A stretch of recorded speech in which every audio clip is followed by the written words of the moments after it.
Father's Day, June 18th, right? It's Father's Day. At least that's what I was told anyway. So, what does it mean to be a father? I looked up the dictionary definition, and it really doesn't say too much. Basically, just the cause of a child. There's so much more to being a father. There's the biological father, and there's the person who plays the part of the father, if it's not the biological father. Now, biologically, of course, there can only be one father. Although there may be some people that differ with that nowadays, the way that people are viewing things. But we won't get into that. Thank God we live in a country where people can express themselves and their beliefs and ideas however they desire. But what is it to be a father? As a father, you are a guide. Now, are you a guide by what you say to your children?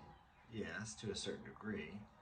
But if what you say is not congruent with what you do, your words will mean little or nothing to your kids. I like the old saying, more truth is caught than taught. Your children will learn more by what you do, the example you set, than by what you say.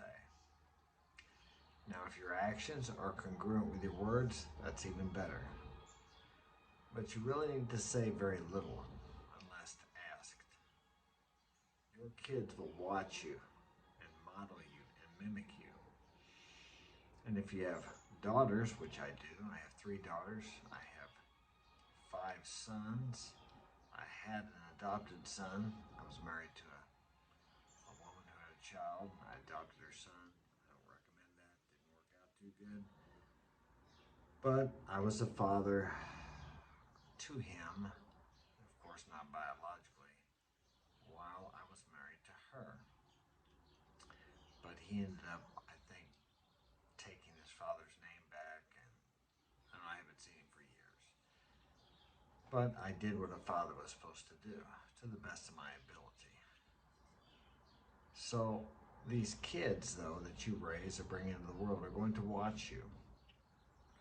Now, are you the kind of man that you want your daughter to marry? If not, then don't be surprised if she brings home a bum, or whatever your perception of a bum would be, or someone that you don't like. Do you like yourself when you look in the mirror? Do you love yourself? Do you have self-esteem, self-respect, self-worth?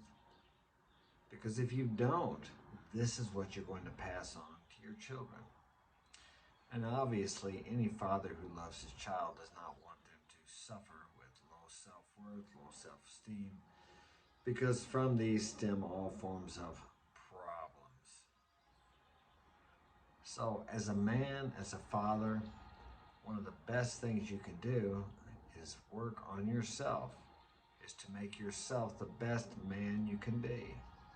And thus, you transmit that to your children.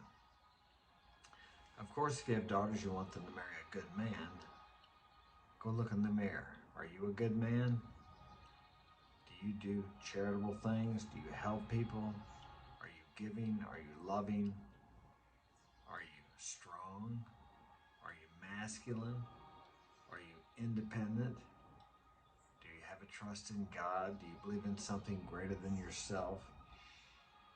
Do you stay strong when everything looks like it's going to hell?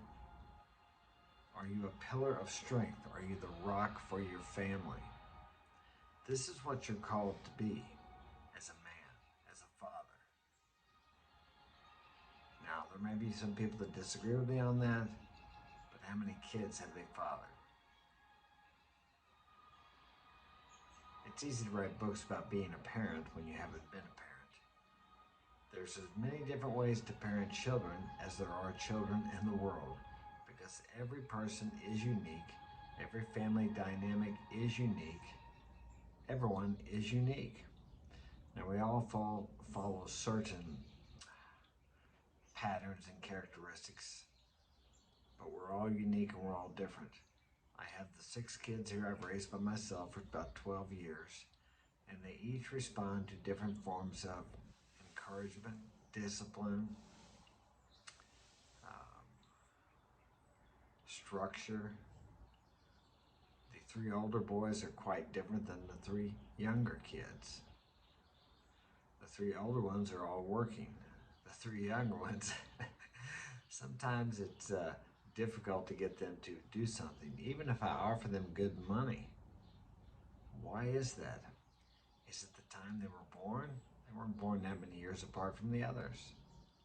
I'm not really sure, but their personalities are different. Maybe as they grow older, they'll think differently. Maybe it's a generational thing, but all I can do is set the example. I work, I get up every day. It's Saturday, I'm going to work today on my home up in Hannibal, Missouri. I have the home here in Troy and I have the one in Hannibal, Missouri. I don't lay around all day. I'm constantly busy, and if I am sitting around doing nothing, I'm meditating, I'm relaxing.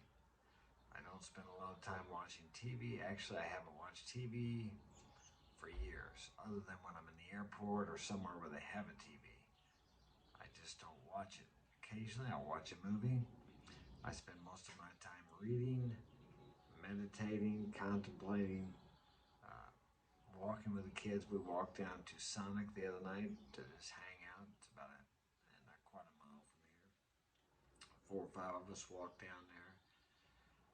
We'll be going to my daughter's beauty pageant or whatever it is, Miss America Miss, I think it's called. We'll be going to do that. Some of the family will be going. We have family dinners. We sit around in the kitchen sometimes, several of us, 4 or 5 of us talking. My oldest son is living, him and his girlfriend live together now. They have a baby.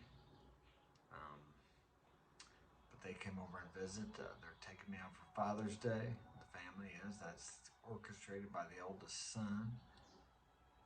My kids think I'm a great father. But if you're like me and you're a father, or someday you will be, a lot of times what we tend to do is look at our shortcomings, our mistakes.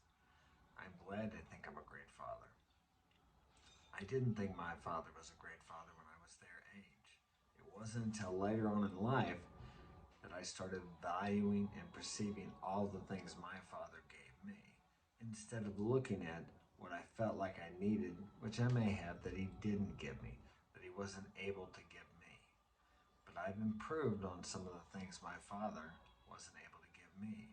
And I tell my children that whatever I do that they think needs improvement, that they will pass that on and improve themselves and do better than I did. So you have to think ahead. You have to think generationally. Because one day you won't be here and I won't be here. But what you have passed on, the example you set, the person you are, that will pass on to your children if you desire to have children. If you don't have children, that will pass on to everyone's whose lives that you touch. What are you passing on? What kind of legacy are you leaving to your children and to everyone you meet in life? Are you trying to make their life a little better? Or are you trying to make it a little worse? Maybe not trying to make it worse, but are you bad-mouthing people? Are you talking badly about people? Do you focus on what your kids won't do right? I've done it. When they won't clean the house, I sometimes complain about that, but that doesn't do any good. We have to focus on the good that they're doing, and that will expand. Whatever you focus on grows in your experience. So if you want to be a good father, act like a good father, even if you don't feel like a good father. Feelings have very little to do with it. You have to act as if. Fake it till you make it, as they say, and the feelings will follow the actions. If you have a desire to be a good father or a better father, none of us are perfect. None of us are perfect. You're going to make mistakes. Just learn from your mistakes. And if you make a mistake with your kids, tell them, hey, I was wrong. I could have handled this better. It doesn't make you weak. There's a fine line between being good friends with your father, with your kids, but still holding that disciplinary role with them. And if If you have teenage boys, the day will come, probably, when they will stand up to you. Now, are you man enough to show them that you are the king of your house? Whatever that takes? Because I've seen and heard about children, especially boys, when they get to about 13, 14, 16, 15, 17 years old, talking to their mom like she's a dog because there's no man in the house. Young boys will test the limits. Are you man enough to stand up to young boys when they get in your face? I'm not advocating violence or abuse. I'm just telling you that this happens. Doesn't mean you have to beat them up, but you have to be man enough to say, hey, this is my house, these are the rules, and this is how it's going to be.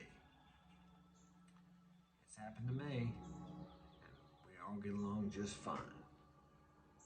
But they do that. They want to see, they want to take over, is basically what they want to do sometimes. And this will actually help build a stronger relationship with you and your children. Now, I never stood up to my father, I just left when I was about 15. But if you have kids, 16, 17, 18, there's a really good chance that the days are going to come when they're going to say, I'm going to do this, just to see if you're going to stop them. And as I said, I'm not telling you to use physical violence or anything like that. You can stand up to people in many ways without ever using physical force. And they will know if you mean it or not. But there's always that, how do I say, that underlying threat when two men face off at each other. The underlying threat that it could turn into a physical thing.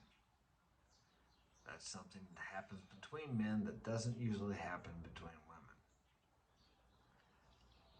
So, tomorrow's Father's Day, or today if you're watching this on YouTube, be a good father. And really that begins with the desire to be a good father. That's all it takes. Be a good father. Love your kids. Set an example for them. Leave a legacy that lives beyond you. Through your children or through the people you meet and the lives you touch while you're here on this journey. Take care. Have a great day. Share this with a friend if you think it will be of value to them. Thanks for tuning in.